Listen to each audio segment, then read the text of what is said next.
Hello friend, मेरा नाम है सहबाज। आप देख रहे हैं स्मार्ट एयर कूल सिस्टम। तो फ्रेंड, आज की वीडियो में हम लोग जानेंगे कि जो हम लोग का एसी जो होता है, स्प्लिट एसी हो चाहे विंडो एसी हो, चाहे टावर एसी हो चाहे डक्टेबल हो, कोई भी एसी हो, तो उसके बारे में आज हम लोग जानेंगे इसका वर्किंग प्रोसेस कि ये काम कैसे करता है। क्योंकि आप लोगों को पता है कि आप लोग बहुत सारे भाई ऐसे भी है जिन्हें काम करने आता है बट पूरा प्रॉपर नॉलेज नहीं है कि कंप्रेसर क्यों लगाया गया है, कंडेंसर क्यों लगाया गया है और कैपिलरी ट्यूब क्यों लगाया गया है। क्योंकि देखिए, फील्ड में तो सब अभी काम कर ले रहे हैं थोड़ा बहुत। जैसे मान लीजिए कि कहीं गए, कोई कस्टमर के घर कंप्रेसर ख़राब निकला, चेंज कर दिए, बट हम लोग को इसके बारे में पता नहीं है कि इसका काम क्या है। जैसे कंडेंसर गए, चेंज कर दिए, लीकेज है, बट कंडेंसर के बारे में पता नहीं है कि क्यों लगाया गया है। अगर आपको यूनिट में जितने भी पार्ट लगे हुए, अगर सबके बारे में पता चल जाए कि क्यों लगाया गया है, तो आप कोई भी प्रॉब्लम को आसानी से सॉल्व कर सकते हैं। क्योंकि आज के डेट में बहुत सारे भाई लोग हैं जिनको काम थोड़ा बहुत आता है बट बहुत कुछ नॉलेज नहीं है कि फ़ैन क्यों है, कंडेंसर क्यों है, कंप्रेसर क्यों है, कैपिलरी ट्यूब क्यों है, जिसके कारण उन लोगों को बहुत ज़्यादा परेशानी होता है बीमारी को, मतलब कोई भी प्रॉब्लम को सॉल्व करने में या बीमारी खोजने में। तो इस वीडियो में आज हम लोग इसके बारे में बात करेंगे और जानेंगे कि हम लोग का जो यूनिट होता है, एयर कंडीशनिंग का जो यूनिट होता है, उसमें कौन कौन सा पार्ट लगा हुआ होता है, कौन कौन इम्पोर्टेंट पार्ट है, कौन कौन बेसिक इम्पोर्टेंट पार्ट है, आज इस वीडियो में जानेंगे। जो भाई नए हैं वो वीडियो को देखिए, जो भाई को नॉलेज है, पसंद आए तो देखिए, नहीं तो आप उसे स्किप कर सकते हैं। तो भाई अब हम बात करते हैं इसमें। ये video only for new technician के लिए है, जो नए बंदे हैं उन लोगों के लिए ये वीडियो मैं बना रहा हूँ। तो जैसे कि हम बात करते हैं कि हम लोगों का जो आपके सामने एक स्प्लिट एसी को आउटडोर यूनिट रखा हुआ है, इसी के द्वारा आज हम आपको हम बताएंगे। तो पहले हम बात करते हैं आपसे, सबसे पहला ये आपको जानना ज़रूरी है कि हम लोग का जो रेफ्रिजरेशन साइकिल है, हम लोग का जो एयर कंडीशनिंग का जो यूनिट है, उसमें मुख्य इम्पोर्टेंट पार्ट क्या क्या है। तो हम आपको बताना चाहते हैं कि हम लोगों का जो रेफ्रिजरेशन साइकिल है, रेफ्रिजरेशन साइकिल क्या है हम आपको बताते हैं कि जो रेफ्रिजरेंट हम लोग मशीन में यूज़ करते हैं, वन टाइम यूज़ रहता है।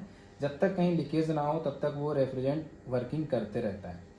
तो उसका साइकिल है एक, वो रेफ्रिजरेंट को रन करने का एक साइकिल है जिसको हम लोग रेफ्रिजरेशन साइकिल बोलते हैं। कि गैस कहाँ से कहाँ तक जाता है फिर रिटर्न आता है, उसको साइकिल बोलते हैं। तो आज इस वीडियो में हम लोग बात करेंगे कि इसका मुख्य इम्पोर्टेंट पार्ट क्या क्या है। तो जैसे कि आपको हम बता देते हैं, हम लोग का अक्सर यूनिट में दो साइड होता है, एक इंडोर यूनिट, एक आउटडोर यूनिट। तो ये दोनों साइड को समझना पड़ता है। दोनों चीज़ को अगर आप जानिएगा तो आप कहीं पे भी कोई भी कस्टमर को इजी बता सकते हैं। बहुत बार होता है क्या है कि कोई कस्टमर आपसे पूछ बैठे कि कंप्रेसर क्यों लगाया गया है, कंडेंसर क्यों लगाया गया है। जैसे कोई कस्टमर आपको आप बोल दिए कंप्रेसर ख़राब है, तो बोलेगा कंप्रेसर चेंज नहीं करेंगे तो क्या होगा।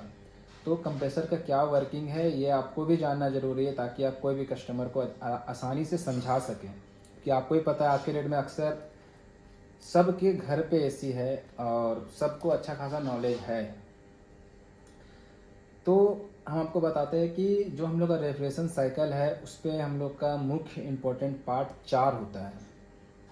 चार आपका बहुत इम्पोर्टेंट पार्ट है। ये चारों के बारे में आपको जानना बहुत ज़रूरी है। ये चारों के बारे में जान जाइएगा तो बाकी सब के बारे में ऑटोमेटिक आप धीरे धीरे जान जाइएगा। तो जो इम्पोर्टेंट पार्ट है चार, उसमें हम चारों के बारे में आपको बताते हैं। जैसे कि आपके सामने कोई भी कस्टमर के घर जाते हैं तो आपके पास दो यूनिट दिखता है, एक आउटडोर यूनिट, एक इंडोर यूनिट। तो दोनों यूनिट में अलग अलग प्रेशर रहता है गैस का। आउटडोर यूनिट को हम लोग बोलते हैं हाई प्रेशर साइड और इंडोर यूनिट को बोलते हैं लो प्रेशर साइड। ठीक है। रेगुलेशन साइकिल आपको नहीं पता है तो उसका वीडियो आप मेरे YouTube चैनल पे जाके देख सकते हैं। पूरा वीडियो का प्रोसेस उसमें बता चुके हैं कि कंप्रेसर कितने टेम्परेचर पे गैस निकलता है, कौन सा प्रेशर कितना है। फिर भी इस वीडियो में आपको हम बताएंगे। थोड़ा वीडियो लंबा होगा बट पूरा देखिएगा। तो जो इसमें मुख्य इंपॉर्टेंट चार पार्ट होता है, वो चारों पार्ट के बारे में आज हम लोग जानेंगे। देखिए, सबसे इम्पोर्टेंट जो पार्ट है, इसका मुख्य पार्ट है, वो है कंप्रेसर। कंप्रेसर मुख्य इंपॉर्टेंट पार्ट है। कंप्रेसर के बाद आता है कंडेंसर। कंडेंसर के बाद आता है इवापोरेट। कंडेंसर के बाद आता है एक्सपेंशन डिवाइस या कैपिलरी ट्यूब। ठीक है। कैपिलरी ट्यूब के बारे में बहुत सा जानते हैं, बहुत कोई एक्सपेंशन डिवाइस के बारे में नहीं जानते, जो मैं अभी आपको क्लियर कर दूंगा। उसके बाद आता है इवापोरेटर, जिसको बहुत से भाई लोग कूलिंग कॉइल बोलते हैं। जिसमें 4 मुख्य इंपॉर्टेंट पार्ट है: कंप्रेसर, कंडेंसर, एक्सपेंशन डिवाइस या कैपिलरी ट्यूब बोलिए या इवापोरेटर बोलिए, इवापोरेटर या कूलिंग कॉइल। बहुत से भाई कूलिंग कॉइल ही बोलते हैं, पर उसका एक्चुअल में नाम इवापोरेटर है। तो आपको 4 पार्ट के बारे में पता चल गया। अब बात करते हैं चारों पार्ट काम कैसे करता है, चारों पार्ट का क्या काम है। तो देखिए, सबसे पहले हम कंप्रेसर पे आते हैं। स्टार्टिंग कंप्रेसर से ही होता है और ख़त्म भी कंप्रेसर से ही आके होता है। तो आज के वीडियो में हम लोग आउटडोर यूनिट के बारे में पूरा जानेंगे और नेक्स्ट वीडियो में इंडोर यूनिट के बारे में पूरा जानेंगे। इस वीडियो में कुछ छूटेगा तो कमेंट कीजिएगा, हम नेक्स्ट वीडियो में उसको पूरा कर देंगे। तो जैसे कि एक कंप्रेसर आपके सामने दिख रहा है, ये जो कंप्रेसर है रोटरी टाइप कंप्रेसर है। तो कंप्रेसर भी मुख्य प्रकार के कंप्रेसर है। आपके ये वीडियो हम बना चुके हैं, 5 टाइप का कंप्रेसर होता है। कंप्रेसर के बारे में अगर आपको जानना है तो वो हमारे यूट्यूब चैनल में है, वहाँ जाके आप कंप्रेसर के बारे में देख सकते हैं, डिफरेंट टाइप ऑफ कंप्रेसर है उसके बारे में। तो जैसा कि हम लोग का स्प्लिट एसी में आपको ज़्यादातर दिखा होगा रोटरी कंप्रेसर। रोटरी कंप्रेसर में रोटर लगा हुआ होता है। तो बात करते हैं ये जो कंप्रेसर है, ये वाइपर टाइप कंप्रेसर है। वाइपर टाइप बोले तो आपको पता होना चाहिए कि जो गैस हम लोग का होता है वो 2 फॉर्म में होता है। पहला फॉर्म होता है लिक्विड और दूसरा फॉर्म होता है वाइपर। तो ये वाइपर टाइप कंप्रेसर है, ये ओनली फॉर वाइपर को पंप करेगा। लिक्विड इस पे जाएगा तो ये कंप्रेसर खराब हो जाएगा। ठीक है, तो अब समझिए कंप्रेसर का जो काम है गैस को पंप करना है। एक तरफ से इन होता है गैस और दूसरी तरफ से आउट कर देता है। ये गैस को कंप्रेस करता है, मतलब एक तरफ से लेगा दूसरी तरफ से रिलीज करते जाएगा। तो इसीलिए कंप्रेसर में 2 पाइप लगा हुआ होता है, जिसको हम लोग बोलते हैं एक तरफ को सक्शन, मतलब सक करता है, घिसता है, दूसरा को डिस्चार्ज, मतलब वो डिस्चार्ज करता है कंप्रेसर। ठीक है, तो कंप्रेसर का वर्किंग प्रोसेस आपको पता चल गया है कि ये गैस को पंप करने का काम करता है, रेफ्रिजरेंट को आगे बढ़ाता है ताकि ये रेफ्रिजरेशन साइकिल कंटिन्यू चल सके। एक तरफ मतलब एक साइड से वो इन होगा, दूसरी तरफ इसको रिटर्न देगा। तो कंप्रेसर जब गैस को रिलीज पंप करता है, पंप करने के बाद कंप्रेस करके जब बाहर करता है, तो क्या होता है ना, गैस जब इसमें वाइपर जाता है तो होता क्या है कि इसका जब नॉर्मल टेम्परेचर जो होता है, नॉर्मल प्रेशर होता है, उसको कंप्रेसर क्या करता है, बढ़ा देता है।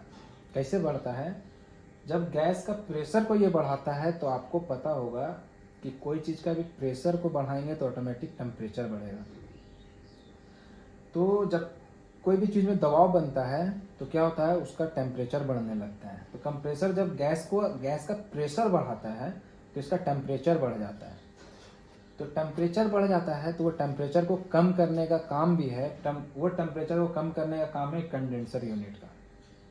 कंडेंसर यूनिट इसीलिए लगाया जाता है कि जो गैस को कंप्रेसर का पंप किया, जिसका पंप करने के बाद, जिसको कंप्रेस करने के बाद जिसका टेम्परेचर बढ़ गया, उसको ये क्या करेगा, टेम्परेचर को कम करेगा।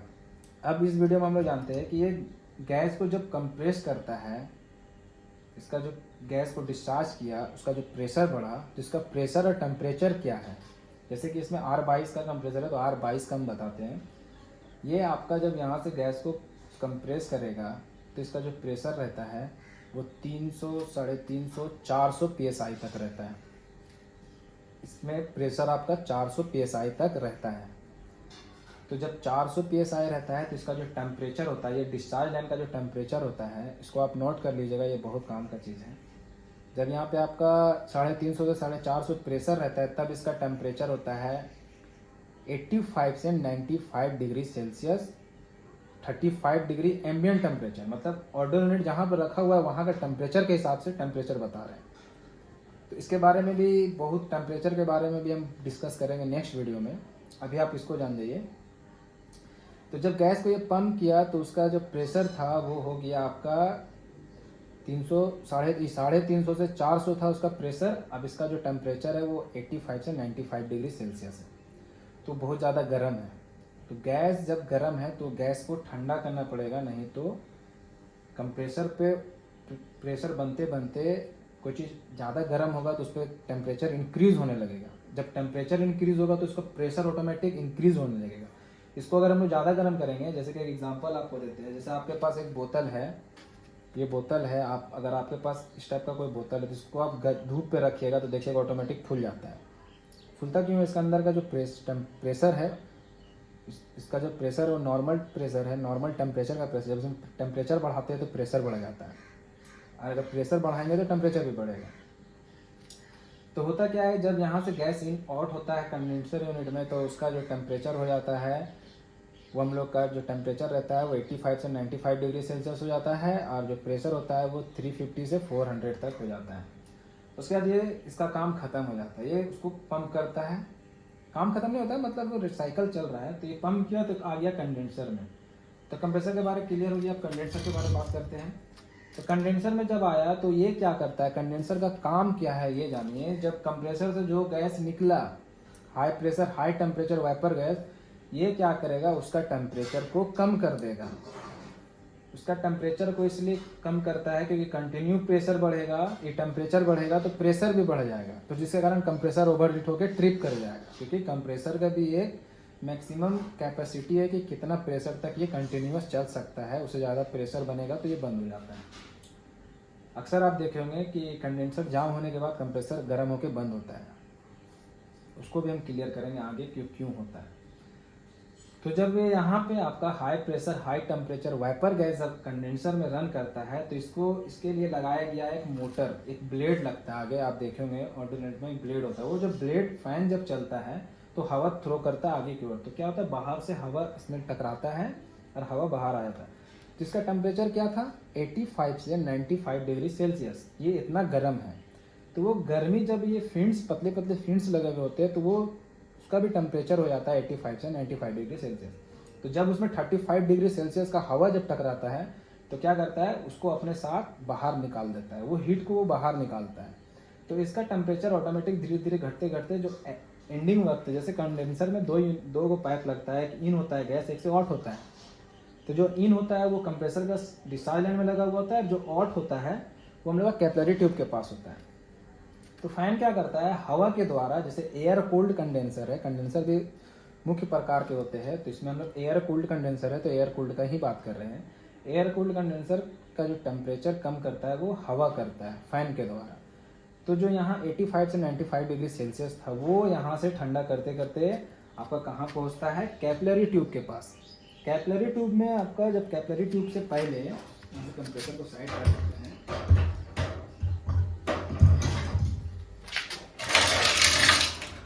तो यहाँ आप देख रहे होंगे कैपिलरी ट्यूब आपको दिख रहा होगा, ठीक है।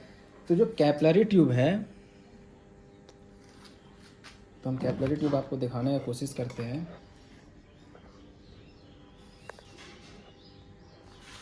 तो जैसा कि आपको कैपिलरी ट्यूब दिख रहा होगा,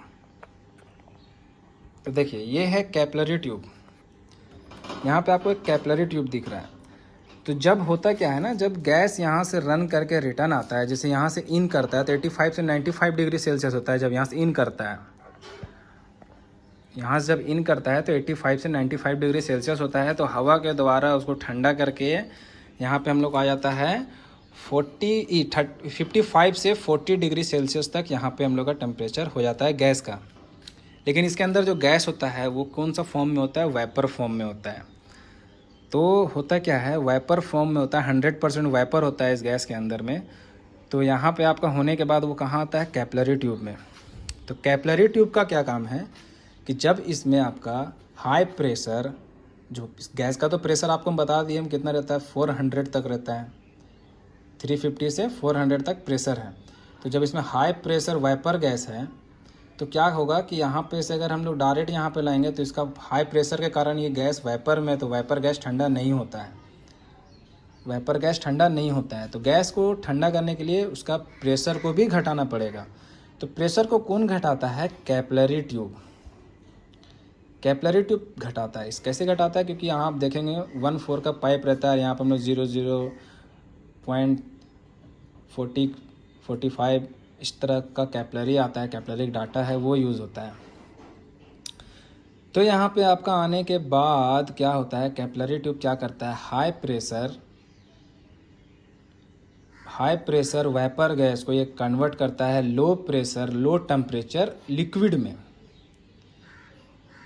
लो प्रेशर लो टेम्परेचर लिक्विड में जब ये हाई प्रेशर को जैसे कन्वर्ट करके यहाँ पे लाता है तो ऑटोमेटिक प्रेशर घटा तो टेम्परेचर भी घटेगा। जैसे कि आपको इधर बताए थे हम, प्रेशर बढ़ेगा तो टेम्परेचर बढ़ेगा, प्रेशर घटेगा तो टेम्परेचर भी घटेगा। तो जैसे इसका टेम्परेचर घटता है तो ऑटोमेटिक ये लिक्विड में हो जाता है।